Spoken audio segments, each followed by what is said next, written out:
അതുകൊണ്ട് ഇടക്കിടക്ക് ചില ആളുകൾ ചോദിച്ചു, മുജാഹിദുകൾ എന്താ പിളരുണ്ട്? നിലപാടുള്ളത് കൊണ്ട്. നിലപാടില്ലെങ്കിൽ പിളരണോ? എന്താ അവര് പോയത്? എന്താ ഇവര് പോയത്? എന്താ മറ്റവര് പോയത്? നിലപാടുള്ളത് കൊണ്ട്. നിലപാടില്ലെങ്കിൽ എല്ലാം കൂടെ കൂട്ടിപ്പിടിക്കൂലേ? എല്ലാതെ എമ്മൻ്റെത്. അങ്ങനെ ഒരു ആൾക്കൂട്ട പ്രസ്ഥാനമല്ല ഇത്. ഇത് ആദർശ പ്രസ്ഥാനാണ്. അതുകൊണ്ട് നിങ്ങൾ നോക്കൂ, ഒരു മുസ്ലിം സമൂഹത്തിന്റെ ഉയർച്ചയ്ക്ക് വേണ്ടി രൂപപ്പെട്ട സംവിധാനം എന്ന നിലക്ക് കേരള ജമിയത്തുൽ ഉലമ വന്നു. ജമിയത്തുൽ ഉലമ സമൂഹത്തോട് പറഞ്ഞു, ഇത്രയേ ഉള്ളൂ, ഖുർആൻ സുന്നത്ത്, അതാണ് നമ്മുടെ പ്രമാണം. മദ്ഹബി പക്ഷപാതിത്വങ്ങൾ, തരീഖത്തുകളുടെ കൂട്ടത്തല്ലുകൾ, ഇതൊന്നും നമുക്ക് വേണ്ട. കാരണം മുസ്ലിം ഉമ്മത്ത് അതിന്റെ ആ യഥാർത്ഥമായ സത്തയിൽ നിന്ന് അകന്നു പോകുന്ന സാഹചര്യം ഉണ്ടാകും.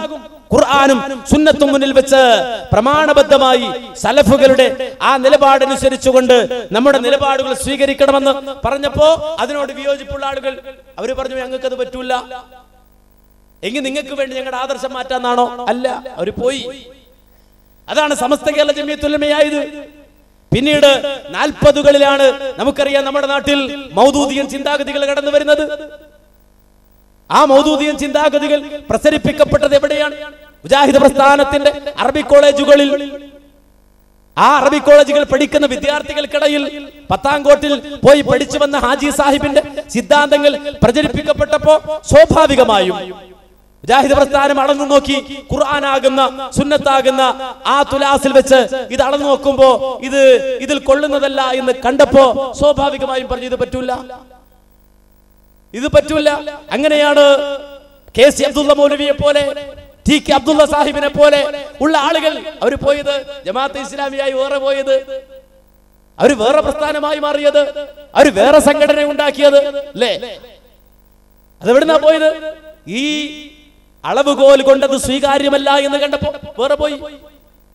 കാലം പിന്നെയും പോയി അല്ലേ? മടവൂരിസം രൂപപ്പെട്ടു, നമ്മുടെ കണ്ണുകൊണ്ട് നമ്മൾ കണ്ടു.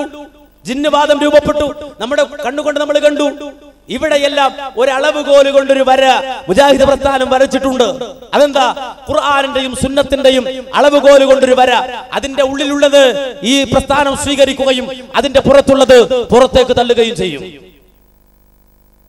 പുറത്തേക്ക് പോവുകയും ചെയ്യും. ആ പുറത്തുപോയ ആളുകള് നമുക്കറിയാം ഇന്ന് പലതരത്തിലും വിഘടിക്കപ്പെട്ടിട്ടുണ്ടാകാം. ചില ആളുകള് കാട് കയറി, എല്ലാ അർത്ഥത്തിലും കാട് കയറിയ ആൾക്കാരുണ്ടാകാം. അവരോട് മുജാഹിദ് പ്രസ്ഥാനം സമരസപ്പെടുകയായിരുന്നോ? അല്ല,